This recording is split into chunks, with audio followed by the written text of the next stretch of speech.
Okay guys, touching in for another market analysis video on the 6th of February 2023. Okay, so taking a look back at ES, you can remember as previously discussed, we had this consolidation underneath our diagonal trend line. So this SR level was a key pivot point, okay? We deviated at the end, reclaimed, consolidated under the level, broke out, breached both these horizontal levels here, and have now started pushing. Now, if you recall from the last couple of videos, I said that this diagonal trend line that everyone has their eyes on, for me personally, is not the be-all and end-all, okay? I place much more weight on both liquidity dynamics and horizontal levels than I do diagonals, as well as, of course, market structure, okay? So this is a picture of the daily here. If we skip down to the 12-hour, we can see that over the last couple of days, there was a sweep of this level at the 4180s, okay? So we took out this level, wicked above, wicked again, closed below, and now we're coming down, okay? Okay, so I just wanted to zoom out to the weekly. Now that you have a picture of the daily and the 12-hour in your mind, we can see, of course, the weekly closed underneath that level, confirming the SFP sweep, liquidity hunt, or whatever you want to call it, okay? But I wanted to pan over also to this time frame to show you the importance of the 4.3K level, okay? So you can see this high here, right?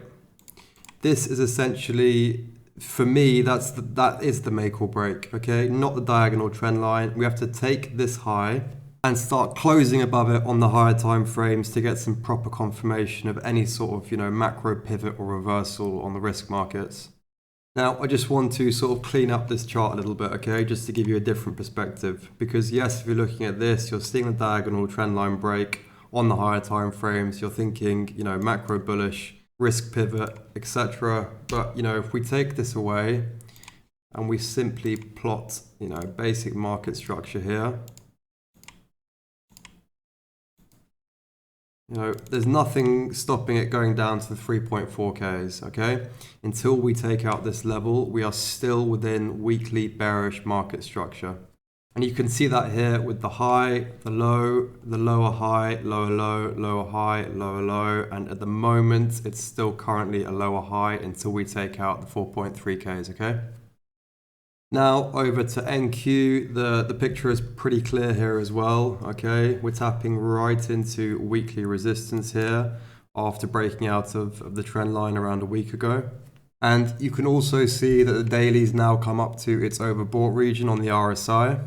So overall, yes, we've had a very strong push across both the indices. But again, my stance has to be that these are aggressive bear market rallies as opposed to, hitting the bottom, and that was the macro bottom across risk. And the reason for that is twofold, okay? The first being the sort of extraneous to the chart macroeconomic conditions that we have at hand.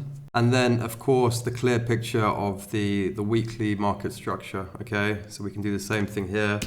Take this away, flip over to the weekly, right? Again, we have the high, the low, lower high, low low, lower high, lower low, and we can even stretch up to 13,400, put that lower high in, and then come down again, okay? Now over to DXY, okay, and we haven't looked at this in a bit. I skipped it during the last market review video. And the reason being, there hasn't been much to comment on since November, okay? So we've just literally been grinding down, okay, since November last year. And we've had this sort of weakening momentum pattern across the oscillators, particularly the awesome oscillator, okay? And we can see that really it's just been a very, very weak chart, okay? So we can see that we had this weakening momentum on the daily. We had this pop, an attempt to sort of flip that momentum to the upside. And then all it did was just, have a very weak impulse and then continue bleeding out to the downside. Now, that weakening momentum has continued across the awesome oscillator. But now the picture as to where we're at is that we have confluence in terms of the sort of price action, okay? So we can see that here, the 101s were taken out, okay? They were taken out a few days ago. And once again, we're starting to see a clear push on the daily, okay? Now, if we flip over to the weekly, we can see we have even more confluence, okay? So first off, the weekly close last night, extremely strong here. Swept this level here, closed above, and after that sweep of the 101s, we're looking in good stead for the dollar. Now, to add further confluence to this chart, we can also see that we have a key higher time frame SR level here on the weekly, okay? So this picture is not something I would like to step in the way of, okay? We have a clear sweep of the lows here. We're bouncing on weekly support. And then, of course, you take into mind the daily awesome oscillator weakening momentum divergence that's been occurring since November. And, you know, it's just been a case of when that pop to the upside will occur and not if, in my mind. Now, combine that logic with the weekly picture we have here. And, you know, personally, this is not something I'd like to fade. And this is certainly something to be aware of when adopting a risk-on approach to the markets, okay? Right, so now that we've looked at the macro charts, let's take a look at Bitcoin and ETH, starting off with Bitcoin on the 4-hour. So firstly, you can see, of course, we've been stuck within this range-bound consolidatory environment for nearly 17 days now, okay? We pushed up at the beginning of the month and we took out this 24K level, okay, going for a fourth drive.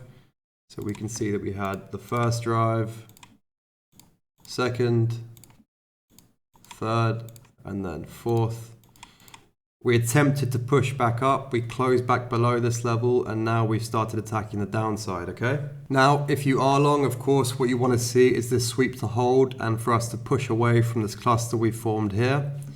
If we dip down to the lower time frames, I'm sure there's a diagonal we can plot on here as well. Okay, we can see price is clearly being capped to the upside for now. And for the bullish argument to come back on the table, we need to see a clear pop to the upside, break through this trend line, and, you know, lock in the momentum-based divergence we're seeing across multiple time frames. Okay, so I just wanted to flick over to the daily so we can have a more zoomed out picture of what's going on. Really, BTC still has to make up its mind as to where it's going and its directional movements. And really only the intraday traders should be focusing on the lower time frames. For the higher time frame traders, the 25Ks is, of course, a very important upside target. And then to the downside, we've got this cluster of daily demand at 21s, okay? So to map it out, there are 4 higher time frame scenarios that I'm eyeing up, okay? The first would be take out these equal lows, okay? And we start pushing higher, whether that's to 25K or further. We have to monitor and assess the reaction at these levels. The second outcome is push up from here, take out the 25s, close back below. And if we do this while the dollar is still portraying a bullish picture, this is a golden tier short setup, in my opinion, okay? Then, of course, we have the possibility we push lower into 21K demand, okay? And at this point, our first point of interest would be monitoring the reaction around this sort of SR level here,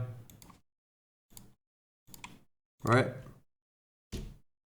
And if able to push past this, then we're looking at the 25s again to monitor reaction there. Then, of course, the last outcome and scenario is that this is the top, okay? This daily divergence here across both the RSI and the awesome oscillator will be something we look back on and say it was blindingly obvious. Okay, we had 4 drives here, clear weakening momentum, and then that push on the dollar catalyzes a much larger move to the upside, and this just completely pukes, okay? And that, in my mind, is really and truly the Max Payne scenario, okay? No one gets this golden tier short setup at the 25s. People still have a sort of, you know, bullish picture in their mind. They're bidding on alts, they're bidding on BTC and ETH. They're buying dips as they come, but, you know, they're doing so into a market which has clearly lost its steam, okay? Now over to ETH, and we have a similar sort of picture, okay? We still have these daily highs, candle bodies on the daily made a higher high, oscillators making a lower high across here. Okay, we've now also swept the 1680 level, and we've done so into 1.7K, okay? Now, 1.7K on ETH is the cleanest and most important level on its entire high time frame chart, okay? So let's just zoom over to that to show you. So we can see on the weekly just how critical that line is, okay? So during the bull run, we came down and we retested it 3 times as support, carried on our rally, and then after topping out, we came down, crashed below, deviated, came up to test it as resistance, and now we're testing it as resistance once again, okay? Now, if the dollar decides to pivot here and continue on its macro rampage, then you can bet anything that this 17 level will hold once again, and we're looking for downside and potentially new lows on ETH, okay? And this, of course, isn't just for ETH, it's ETH, BTC, and all of the risk markets. So the key takeaway really is, of course, keep your eyes on the dollar. Acknowledge its inverse correlation with risk. Also keep your eye on the indices.